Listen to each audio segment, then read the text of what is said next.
Warga Penang, Kulim atau Kedah, korang sabar-sabar, korang tengok video ni sampai habis. No? Korang tahu tak, projek Ara Damai ni sangat sesuai untuk korang yang nak upgrade rumah ataupun nak beli rumah pertama. Guys, projek ni terletak dekat Ara Kuda Penang. Projek ni adalah rumah teres tingkat dengan hak milik kekal dengan berharga RM300,000 sahaja.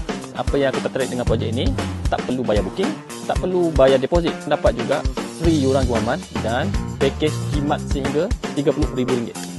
Okay, rumah ni layout dia lain daripada yang lain. Dia adalah bentuk Z dan konsep adalah moden. Okay, keluasan binaan dia ialah 900 square feet dengan keluasan tanah 1399 square feet. Rumah ni sangat sesuai untuk satu family sebab dia ada 3 bilik tidur dengan 2 bilik air. Lokasi ini memang strategik gila. Sebab apa? 1, 2, 3.